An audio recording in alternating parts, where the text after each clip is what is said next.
Okay, I find myself wishing I had talent. I don't have talent. If I had Fiction Fun and Friends MJ's talent, this video would be 10 times better. Even if I had a smidgen of her talent, this would be 100 million times better.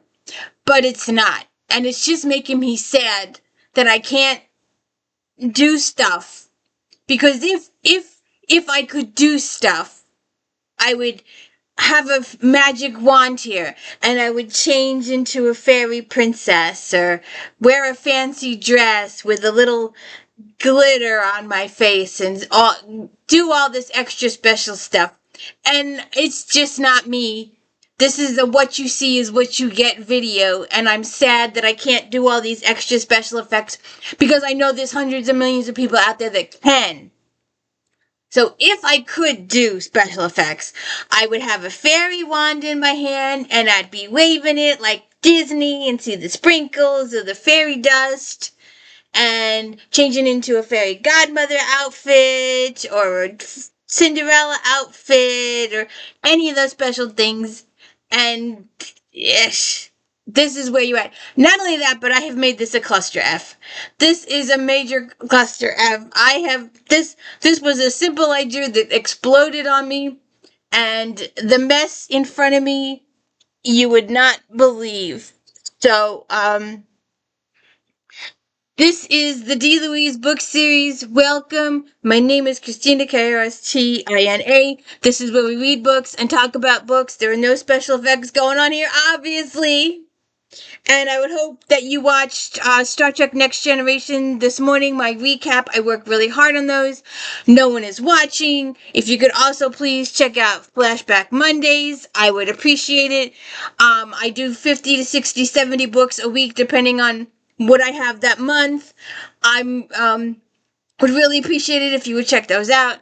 And my daily book reviews, we're doing J.R. White's Black Dagger Brotherhood, James Patterson's Alex Cross, and Victoria Thompson's Gaslight series. We're almost to the end of that. And we have finished, or will be finishing, my time travel. If you watched, please go back and watch my time travel. If then, last week I think it was, I got a couple of good books from that to read, and I'm enjoying the heck out of that time travel series. So even I get recommendations from my own recommendations, and I find good reads from my own recommendations. That Julie McQueen series, please go check out my videos for those. It's excellent. I am enjoying the heck out of that series. So I'm going to take this one book at a time, one section, because it's just exploded, and I'm like scattered to the winds here with this. So let me just start. This is fairies and or fae. And if you stay to the end of this, we will get to the sex. Because we have one author that's the fae and sex. And lots of sex. Some of her books got 3 and 4 stars. Some of them got 2. So please stay to the end of this to see that particular branch. We will get there. Let's start with some more well-rounded authors. I was amazed at how many of the fae books are considered teen and young adult. They are massively, wildly popular. If I could find... Already I'm screwing up. Hold on. Okay, our first fae book.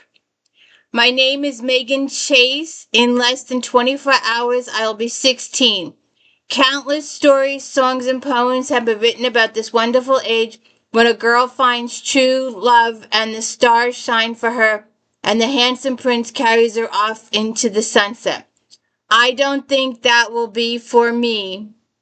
Something has always felt off in Megan's life ever since her father disappeared before her eyes when she was 6. She has never quite fit in at school or at home. When a dark stranger begins watching her from afar, and a prankster best friend becomes strangely protective of her, Megan sensed that everything she's known is about to change. But she could never have guessed the truth that she is the daughter of the mythical fairy king and is a pawn in a deadly war. Now Megan will learn just how far she'll go to save someone she cares about, to stop a mysterious evil no fairy creature dare face, and to find love with a young prince who might rather see her dead than let her touch his icy heart.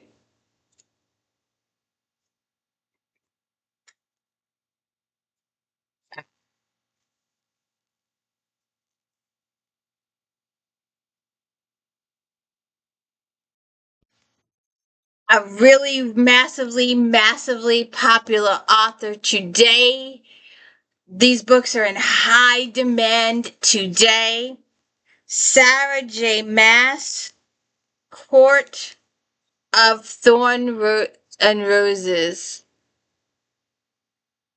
It was really hard to get a hold of, so I just went with the magazine. If you haven't seen my Flashback Mondays, please check those out. You will see this book again when I get to 2015. It got 4.5 stars. Vicious and intoxicating, this is a sumptuous start to MAAS' new series.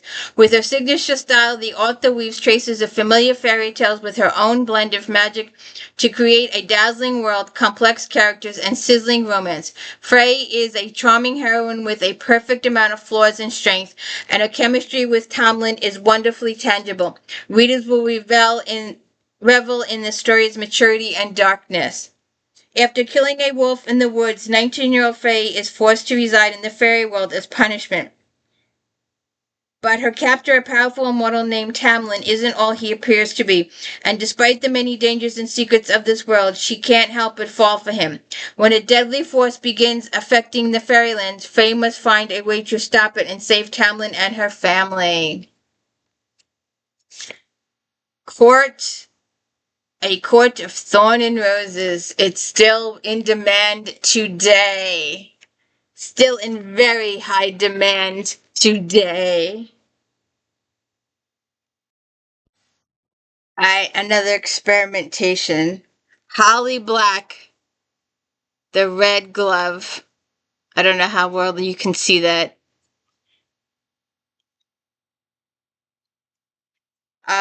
4 stars. Transformation magic worker Cecil Sharp is back in this suspenseful follow-up to last year's White Cat. The subplot about fighting for magic workers' rights will resonate with any teens who are concerned about social justice and human rights. When Cassiel's older brother is killed, the feds recruit him to help solve the murder, but the mob wants him too, and since the leader Anton Zakharov is the father of Lila, the girl Cassiel loves, and who has been cursed to love him, they have some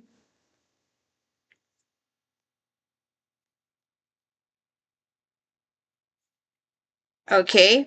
It just ends.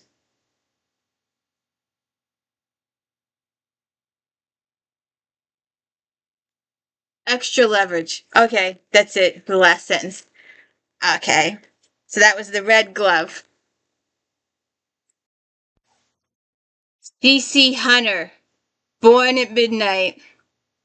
One night, Kyle Galen finds herself at the wrong party with the wrong people, and it changes her life forever. Her mother ships her off to Shadow Falls, a camp for troubled teens, and within hours of arriving, it becomes painfully clear that her fellow campers aren't just troubled. Here at Shadow Falls, vampire werewolves, shapeshifters, witches, and fairies train side by side, learning to harness her powers, control their magic, and live in the world. Kylie's life never felt normal, but surely she doesn't belong here with a bunch of paranormal freaks either. Or does she? They insist Kylie is one of them, that she was brought here for a reason. As if life wasn't complicated enough, enter Derek and Lucas. Derek's half fae who's determined to be a boyfriend, and Lucas is a smoking hot werewolf with whom Kylie shares a secret past. Derek and Lucas couldn't be more different, but they have a powerful hold on her heart. Even though Kylie feels deeply uncertain about everything, one thing is painfully clear. Shadow Falls is exactly where she belongs.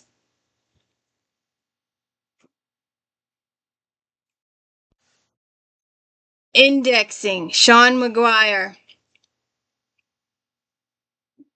Never underestimate the power of a good story. Good advice, especially when a story can kill you. For most people, the story of their lives is just that, the accumulation of time, encounters, and actions into a cohesive whole. But for an unfortunate few, the day-to-day existence is affected, perhaps infected is a better word, by mimetic incursion, where fairy tale narrative become reality, often with disastrous results. That's where the ATI Management Team Bureau steps in, an organization tasked with protecting the world from fairy tales. Even while most of their agents are struggling to keep their own fantastic archetypes from taking over their lives. When you're dealing with storybook narratives in the real world, it doesn't matter if you're Snow White, Sleeping Beauty, or the Wicked Queen. No one gets a happily ever after. Interesting.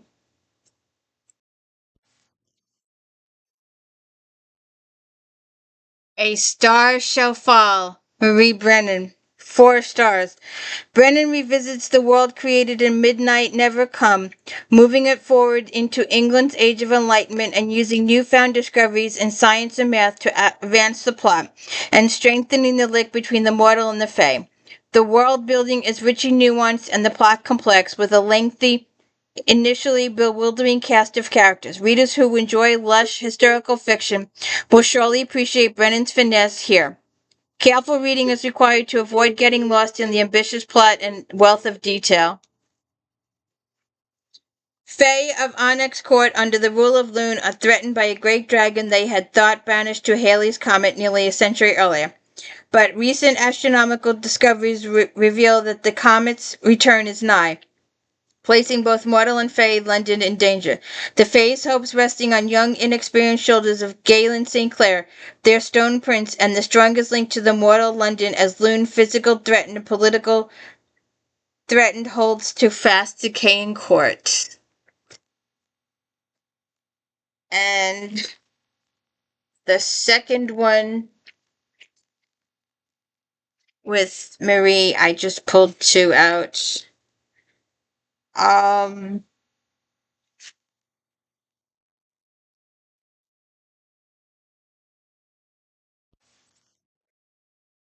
with Fate Conspire. 4.5 stars. Brennan returns to the fairy world of the Onyx Court, hidden beneath London for hundreds of years. Appealing characters, a fully realized historical setting, and more than a touch of steampunk. This 4th book in the series brings us Eliza O'Malley, who is searching for her childhood sweetheart. Gone for 7 years, she believes the fairies took him, but no one will hear of such nonsense. She refuses to give up her search, which leads her down the path she only ever dreamed of. Dead Rick's path will soon cross Eliza's, as the goblin searches for his stolen memories, bring him to discovery that his boss and captor is attempting to open a way back to fairy itself through the most extraordinary means possible. The Onyx Court is crumbling, unable to withstand the tide of industrial revolution and the iron railways it brings. If the Fae cannot discover the means to save themselves, all they ever were will surely be lost. And what of Queen Lune? Hers is a unique torment. How can she preserve the court she loves so when she is a fragment of her former self? To see, she'll have to see. Okay, so the book is reviewed in the March issue, but it's on the cover of the April issue. Go figure that one. But I like the purple. I do. Darkest Mar. Darkest Mercy, Melissa Marr. 4.5 stars. It's hard to describe the conclusion to Marr's stunning, wickedly lovely series. Readers will laugh, cry, then feel sad that the story is over.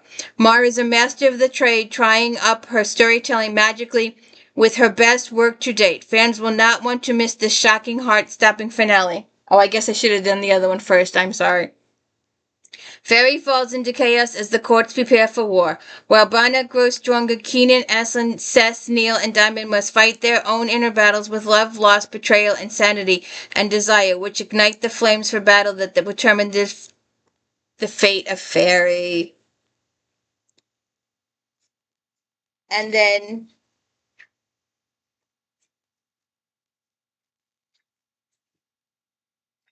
think this is the same author, but I don't have a thing for it. Uh, a wickedly lovely novel, cold iron heart, Melissa Marr. In this prequel to the international best-selling Wicked Lovely series, the fairy court collide a century before the mortals in Wicked Lovely are born. Thelma Faye, a jeweler with the second sight in iron-backed 1890s New Orleans, wasn't expecting to be caught in a fairy conflict, but when the Dark King Isle rescues her, Tam must confront everything she thought she knew about fairies, men, and love.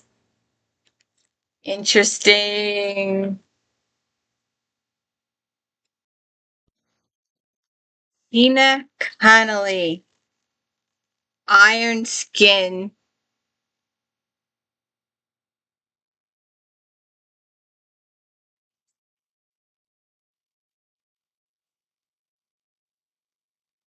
I just had it.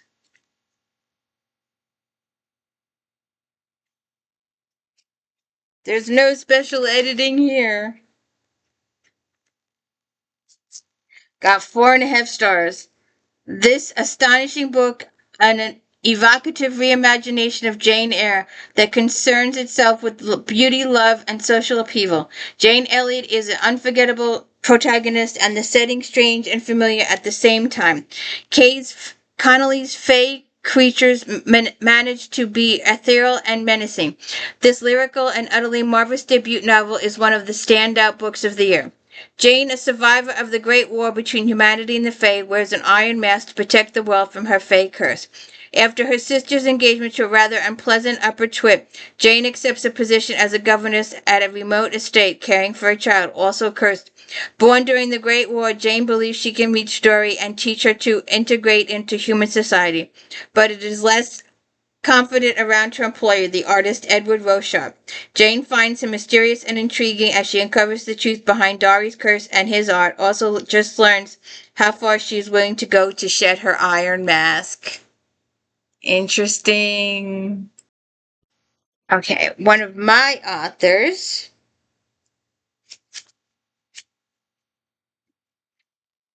I hope you find something in here that will intrigue your fayness, I guess I should say. Richelle Mead, Stormborn, 4.5 stars. Bestseller Mead launches her exciting new first-person Darksworn series about a butt-kicking shaman. The characters are well drawn as always. Discovering the mystery and dark powers possessed by this heroine makes for sizzling and serious adventure. Trained by her shaman stepfather, Eugene Markham is a powerful shaman whose job is banishing creatures who have crossed over from the other world. Her latest case is to rescue a young girl taken to the other world. Eugenia recognizes the danger in entering the realm, but proceeds anyway, only to discover that her biological father is none other than the Storm King. A prophecy regarding a child that Eugenia will bear makes her a target of all the males of the other world who want to impregnate her. Two different men, Kaio, a spirit fox, and King Dorian, claim they want to help her, but Eugene finds it difficult to trust them. We'll see what happens with that. And book 2.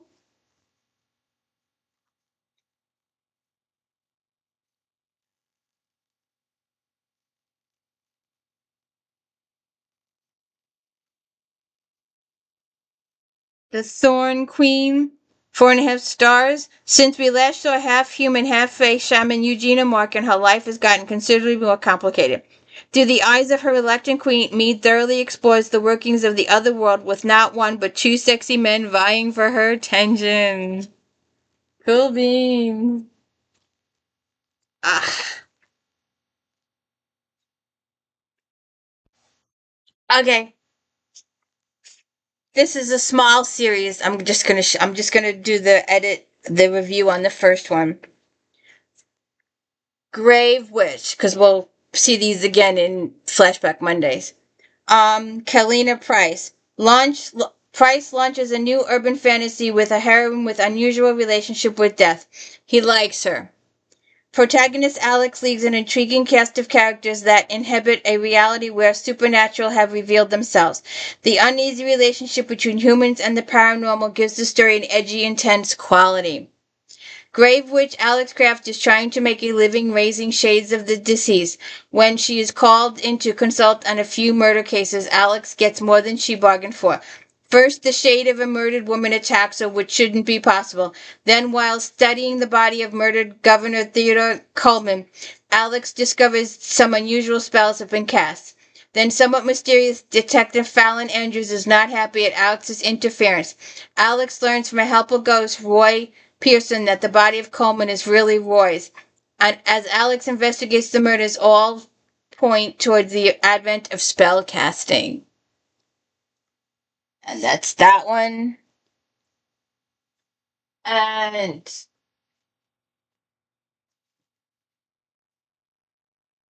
Grave Dance.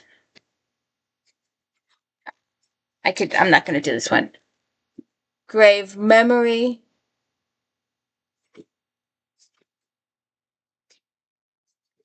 Grave Visions. And Grave Ransom. Those are the ones I have. She gets involved with the Fae. Okay. Okay, a real check-in. I haven't. It's on the shelves. It's over there. I can't find it. I've looked 25 times. But Erica Hayes, Poison Kissed.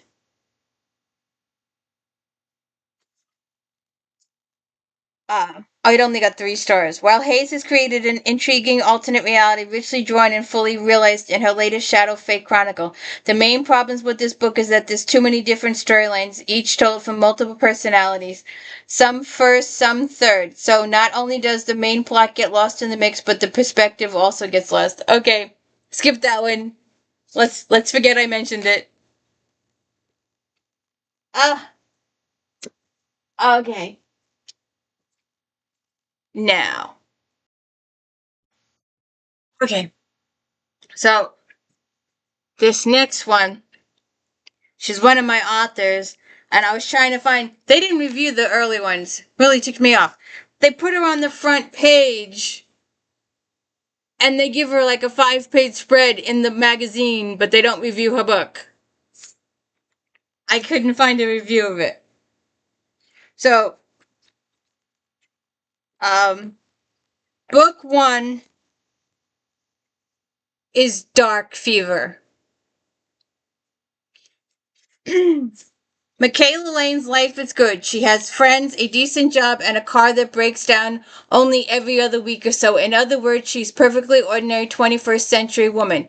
Or so she thinks, until something extraordinary happens. When her sister is murdered, leaving a single clue to her death, a cryptic message on Mac's cell phone, Mac's journey to Ireland in search of her answers. The quest to find her sister's killer draws her into a shadowy realm where nothing is as it seems, where good and evil wear the same treachery seductive mask. She is soon faced with even a greater challenge, staying alive long enough to learn how to handle a power she had no idea she possessed, a gift that allows her to see beyond the world of man into the dangerous realm of the Fae. That's book 1, Dark Fever. Blood Fever is book 2.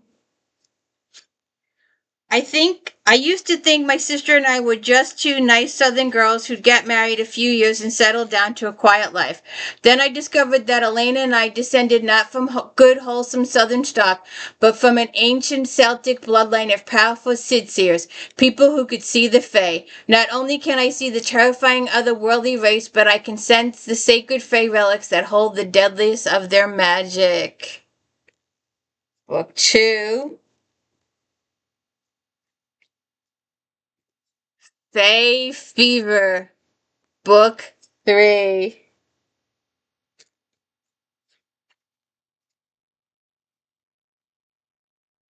There she is on the cover. We'll just do a little tidbit, because we did talk about this in 2009, so go check out August 2009 Flashback Monday. But we'll just touch on this just a little bit here.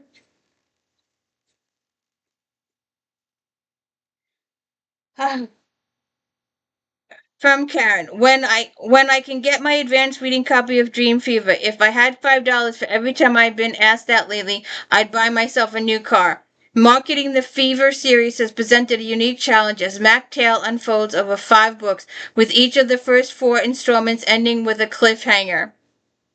It goes for more than 4 books.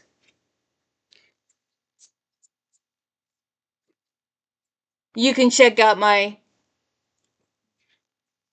August of 2009 book with that. I got a review though. I did find one with a review. So let's get to it. Let's see. So we did FAE Fever, then Dream Fever, and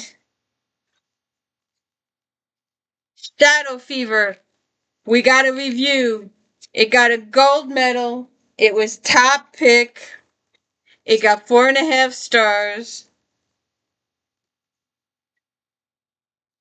Shadow Fever, Karen Marie Moning, 4.5 stars. The hugely anticipated conclusion to Moning's Fever series had a big job ahead of it. Most fortunately, it's delivers. Throughout this remarkable series, the author has kept fans enthralled and guessing as to the true nature of all her protagonists. Shadow Fever provides the answers as well as some jaw-dropping twists. Moning has taken her heroine and her readers on a turbulent emotional ride. After suffering too many losses, the heart of Sidsia Michaela Lane has iced over. The entirety of her existence has narrowed to finding controlling the Sidsar Dude, the Book of Dark Fae. With its power to create and destroy worlds, Mac will use any means, even sexually close to the Lord Evil Master, to get what she wants. The walls between worlds are collapsing and the ancient conflict between humans and Fae is heating up. Trying to discern friend from foe is becoming nearly impossible as the hidden agendas and shocking secrets are revealed. But you see, it does continue. Because then we get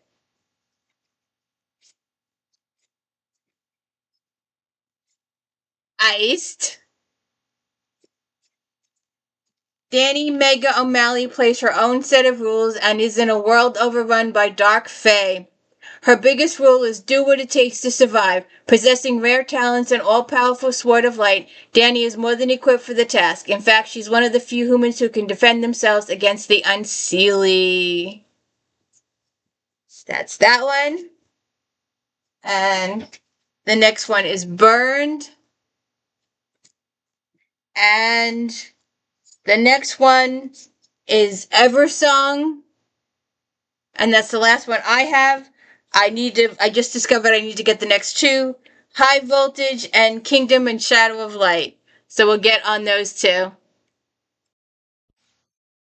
Okay, the next series. The main character is a shifter, but there's Fae all around her. She gets involved with the Fae. She has to deal with the Fae. It's going to be like that with another book. The first book is Moon Called by Patricia Briggs. The second book is Blood Bound. The third book is Iron Kissed. This is the one I found the review for. It got 4.5 stars. Adam or Sam? That burning question is finally and satisfyingly answered in Chapter 3 of this dark, riveting, and haunting first-person series following Mercy Thompson. Briggs' gift for dynamic storytelling is evident on every page by consistently creating a multitude of vivid characters whose exploits run from humorous to perilous. She ensures her books will fall under the category of extremely addictive. When shifter and auto mechanic Mercy's former boss Z, a metal-working Fae, is arrested by human police for murder, Mercy is terrified. Gay lords who rule the Fae may order his execution, and Mercy knows Z is innocent. She was helping him solve a series of murders on the Fae reservation, and the man Z is now accused of killing was Mercy's prime suspect. Mercy's stubbornness and loyalty won't let her quit investigating even when the Grey Lords indicate that she should stop or die. Adding to the pressure is knowing that she must decide between Wereless, Adam, and Sam, but can she choose between two different very potential mates? Okay. Now, when I did these, we've also got the Alpha and Omega. This is Charles and Anna series, and this is book 1 in that series. If you want to check it out. So we've got Moon Called, Bloodbound, Iron Kissed, then Charlie's part of Charlie's Crywolf and Hunting Ground. And then we've got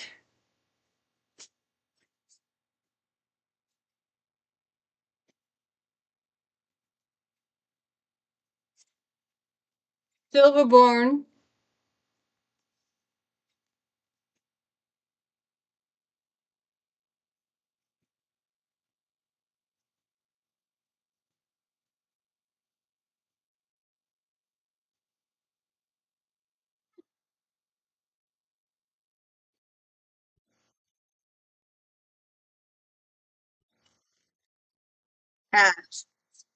River Marked,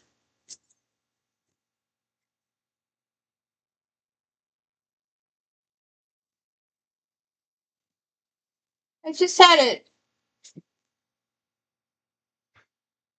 Again, I'm losing my mind.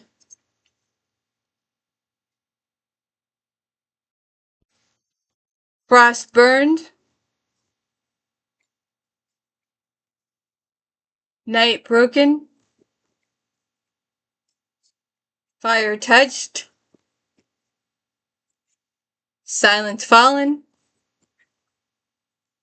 Storm Cursed,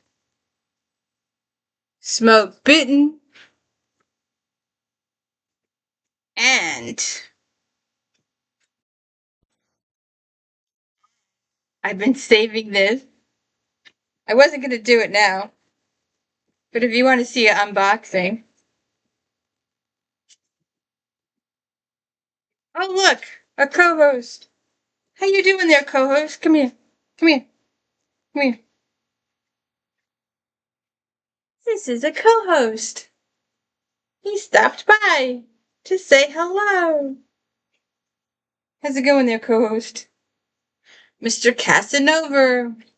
If I had named him, he would have been Sylvester. See all the Tweety Bird Sylvester? But the rescuer I adopted him named him Casanova. And he's afraid of girls. You can't call a Casanova afraid of girls. And I don't mean me. I mean he's afraid of girl cats. I get so many people going, oh, I'm sorry to hear he won't. It's not me he's afraid of. He's afraid of the girls. Every single female we've gotten has taken great pleasure in torturing his butt. I don't know why. The other males never had a problem with the girls, but he had a problem with the girls. Christina. Okay. So, I wasn't going to do this now, but since we're here, I've had this for weeks, and I'm not even sure what this is. I think I know what it is. You want to join me to find out what this is? Will you stick around for the sex at the end of this video? Yes, there's going to be sex at the end of this video.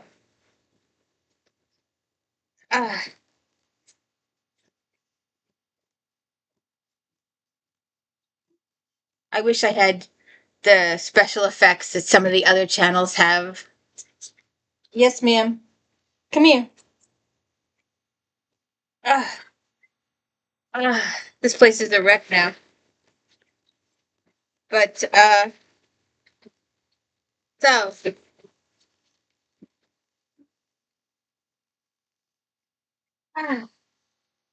Winter Lost, the newest Mercy Thompson book. We will be doing a reread of the whole series, and we will end with Winter Lost. I hope you will join me. Okay, our second to last series. The main character is a vampire, and she has to deal with the FAE supernatural community and other communities of werewolves and whole slew of paranormals. So I found the review for the first one. Chloe Neal, Some Girls Bite. 4.5 stars. There's a new talent in town, and if this debut is any indication, she's here to stay. Not only does Neil introduce an indomitable and female funny heroine, her secondary characters are enormously intriguing and make terrific foils. While the tone of the first-person Chicagoland vampire series starter is generally light, there is an undercurrent of danger. Truly excellent. Grad student Merritt's life shifts radically when she's attacked.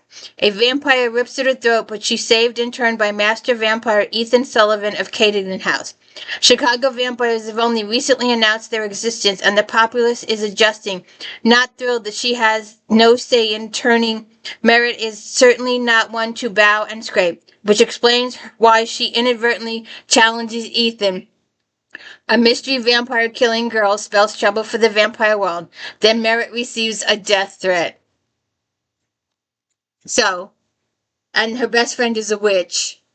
And they get involved with the Fae too. So, Some Girls Bite. Friday Night Bites. Twice Bitten. Hard Bitten. Drink Deep. Biting Cold. House Rules.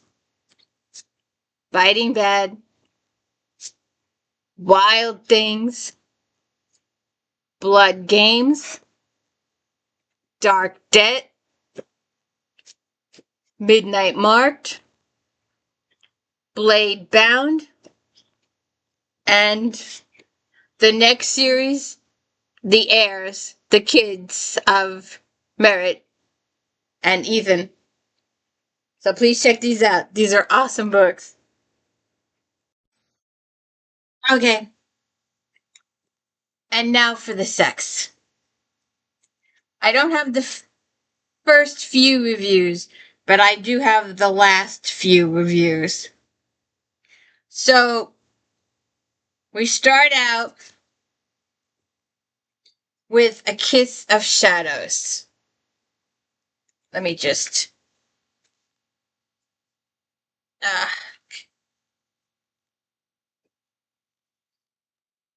A Kiss of Shadows. Laurel was going through a time of her life. If you notice, Anita Blake gets a little sexual after this, gets many partners after this. So Mary starts off with several partners, and it's all about the sex and the fae and the unseelie court. And this is book 1. My name is Meredith Gentry, but of course it's not my real name.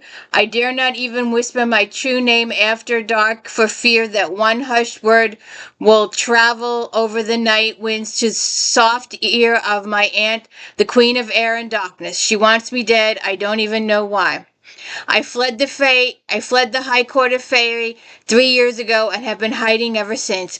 I ran as far as the land would take me, stopped only by the shore of the Pacific Ocean, and the fact that if I used my passport, the Bureau of Human and Fae Affairs would have been notified and they would have told my relatives. And my relatives would have killed me. As Mary Gentry, I'm a private investigator for the Great Detective Agency. Supernatural problems, magical solutions, my magical skills, which are scorned at the courts of fairy, are valued in the human world.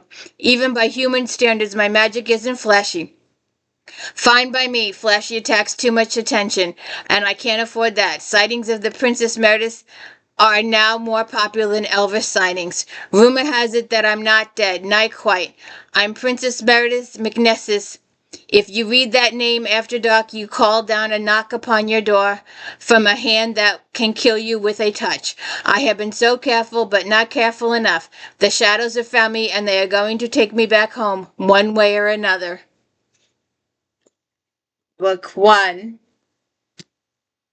And if you have noticed, I also have the audiobooks. Book 2. I am Princess Meredith, heir to the throne, if I can stay alive long enough to claim it. After eluding relentless assassin attempts by Prince Sal, her cousin and rival for Fairy Crown, Meredith Gentry, Los Angeles private eye, has a whole new set of problems. To become queen, she must bear a child before Sal can father his own. But havoc lies on the horizon. People are dying in mysterious, frightening ways, and suddenly the very existence of the place known as Fairy is at grave risk.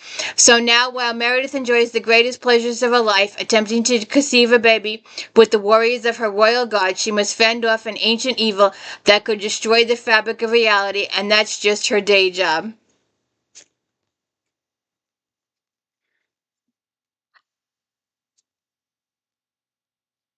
Seduced by Moonlight.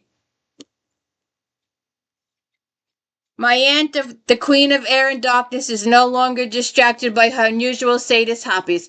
Her obsession has turned inadvertently to me. The mission to get me pregnant and beat my cousin Sal to the crown is taking longer than expected. Even I spend each night with the Queen's ravens, my immortal guards. No child has come of our decadent pleasures, but something else is happening. My magic courses through me uncontrollably, and I lock my half-mortal body with the full sea-blooded ones. The power surges like never before. A stroke of midnight.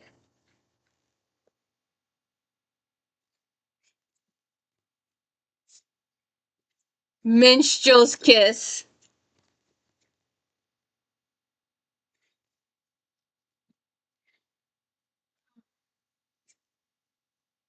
Sorry. Sorry. Okay.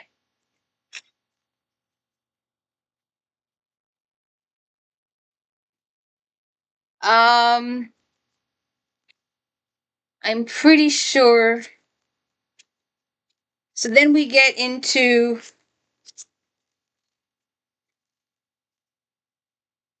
8, 7. There's no editing in these videos. So, to show you how far down these go, how far low they go, but the fans keep it going. And how much sex is involved in these books. A Lick of Frost. It only got 2 stars. And normally when a book gets 2 stars, I don't handle it in Romantic Times Book Review Flashback Mondays. Please check those videos out. 2 stars. Fans of the Meredith Gentry series will likely enjoy this 6th entry, but casual readers will probably find it problematic. Despite the resolution of a few long-standing plots, there is a heavy reliance on Mary talking about what's going on instead of being an active agent. She's curiously detached from the momentous events that occur.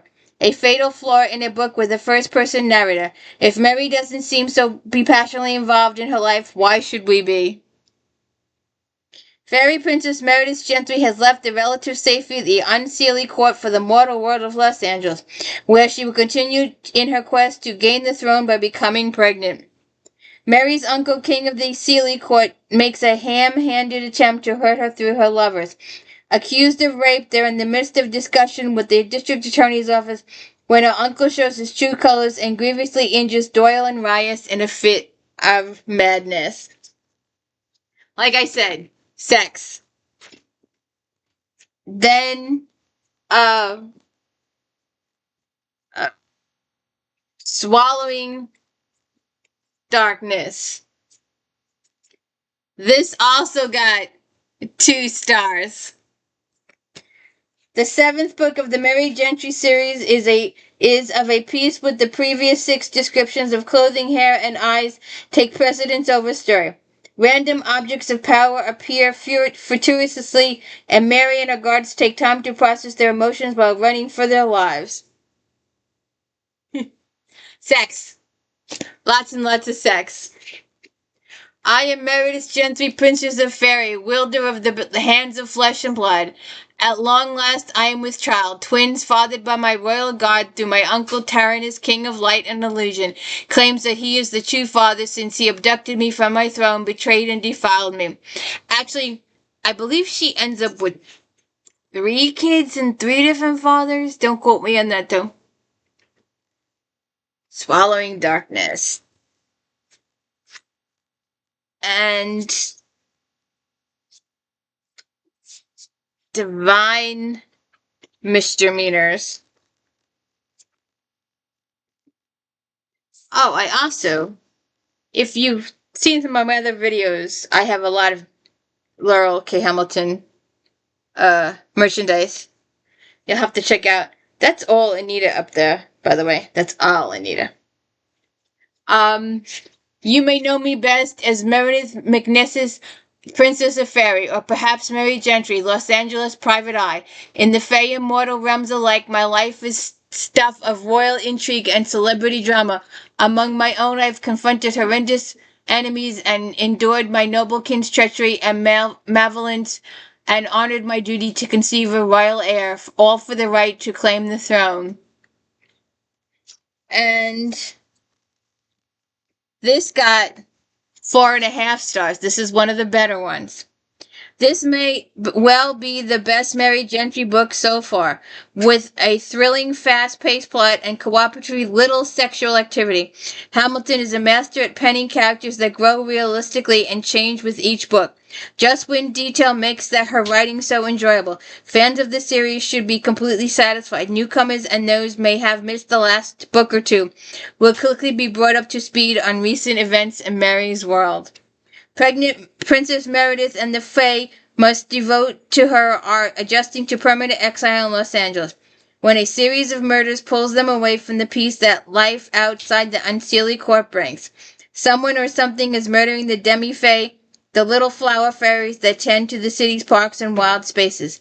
The princess must endanger herself and her unborn children to bring the killers to justice. But Mary always considers the life and safety of those she cares about before her own. And there is one more, I think. Where is...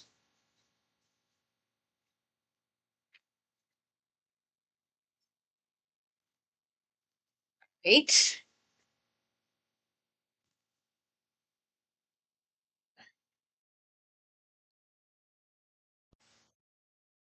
Okay. In this one, they do a whole article on Laurel. This one got 4 stars. When we get to June of 2014, we'll talk about this more. A Shiver of Light. Final book. Mary Gentry returns. It's been over 4 years since the last book in this series came out, and it's worth the wait. It's easy to see the struggle that Hamilton had to get back into this world, but she quickly finds Mary's voice and recaptures the magic that drew readers to the series in the first place. This entry finally brings some foreclosure to the loose ends to each of a Queen Adonis and King Tyrannus plotlines, while staying true to the characters. The triplet plot twist as well as a rushed ending may seem jarring to readers, but overall this is a welcome return to the series. Finally, having conceived an heir, Mary Gentry is ready to give birth any day when she's given some shocking news. She's having triplets. The information quickly sends her into labor, and now she, along with the men in the life, have to contend with an additional baby no one expected. While they manage this unforeseen challenge, King Tyrannus is suing for visitation rights and genetic testing to prove the babies are his, the fruit of his sexual assault of Mary. To further complicate matters, Queen Adonis seemingly to regain her sanity and wishing to see her nieces and nephews as well. And this was the last book. Mary she left. The ending is a happy ending, and Laurel and Mary don't want to have another book. There needs to be another conflict, and Mary doesn't want conflict in her life, according to Laurel. That's the way she says it. Mary is happy, so she spent the next upteen years writing Anita, and she started another series. It wasn't well received, but and she's also working on Anita right now. She's also working on another. My computer just turned off on me. I hope you enjoyed some of these selections.